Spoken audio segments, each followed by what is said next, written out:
Assalamualaikum warahmatullahi wabarakatuh. Kita sambung lagi ke bahagian ketiga, jangan mengenai bab 4 pembiakan.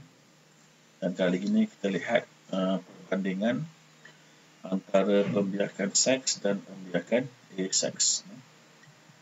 Jadi di sini kita ada peta buih menunjukkan yang pertamanya di bahagian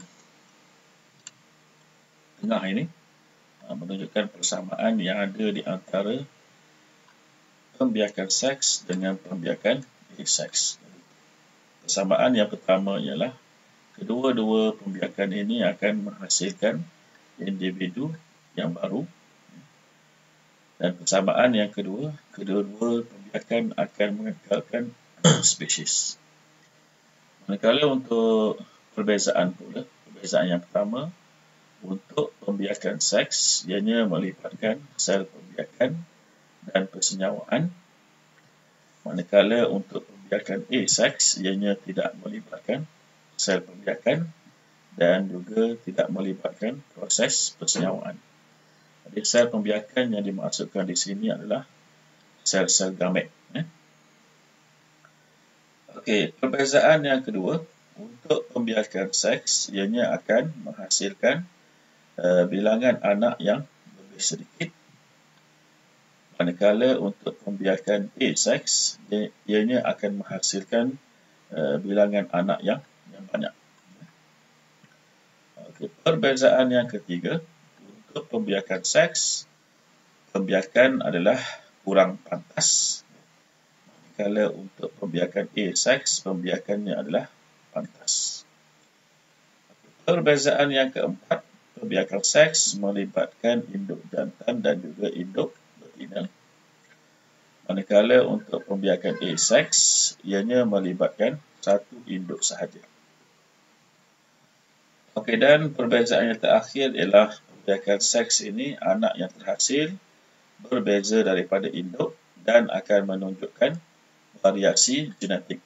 Maksudnya kepelbagaian genetik, perbezaan genetik akan ditunjukkan oleh anak-anak yang terhasil daripada pembiakan seks. Manakala untuk pembiakan aseks, anak yang terhasil seiras dengan induk dari segi genetik.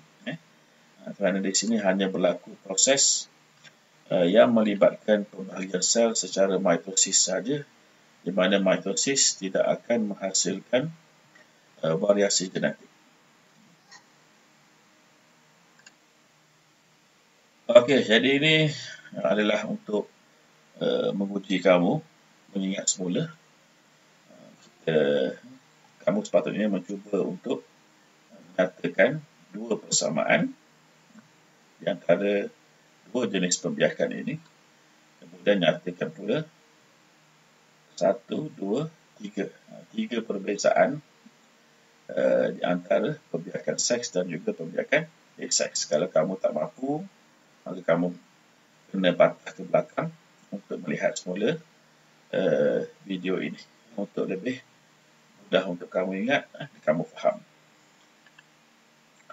Jadi ini rujukannya, ini adalah merupakan item pertama yang nak kita bandingkan, iaitu pembiakan seks dan pembiakan aseks. Okey, sini kita tengok pada standard pembelajaran 4.1.2, di mana untuk standard pembelajaran ini, pelajar-pelajar mestilah boleh menakul kepentingan pembiakan.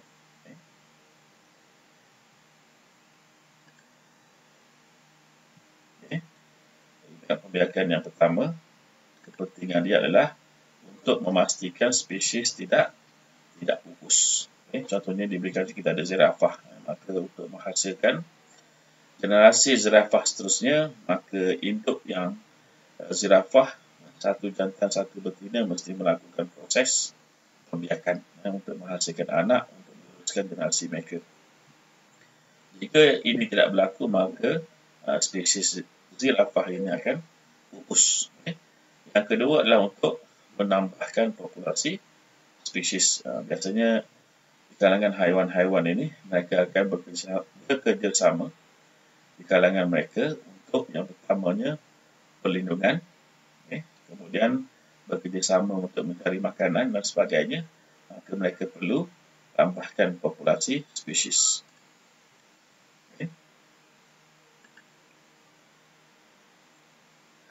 Ini yang dilakukan oleh tumbuhan.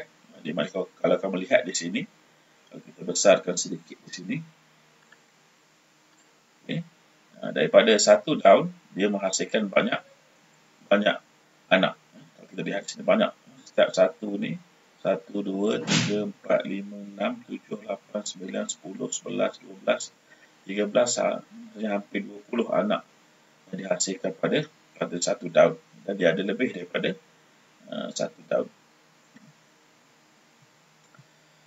Okey, yang ini pun sama untuk menghasilkan lebih banyak, menambahkan populasi.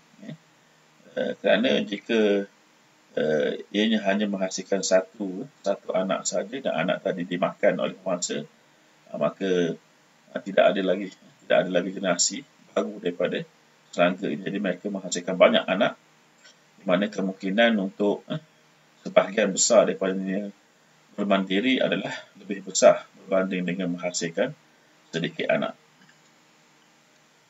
Okey. Jadi kita tengok standard pembelajaran 4.1.3, di mana murid mestilah boleh mensyukuri kebolehan membiak untuk menyambut zuriat sebagai kurniaan Tuhan. Jadi kita mestilah menghargai proses semula jadi yang Allah jadikan pada semua hidupan yang ada di muka bumi. Ini kita lihat di mana seorang bayi dibuang di dalam tong sampah. Mungkin bayi ini masih hidup, mungkin mengalami kecederaan, ataupun bayi ini telah mati. Jadi ini merupakan perbuatan yang sangat kejamlah, tidak berperi kemanusiaan, tidak sepatutnya dilakukan oleh manusia.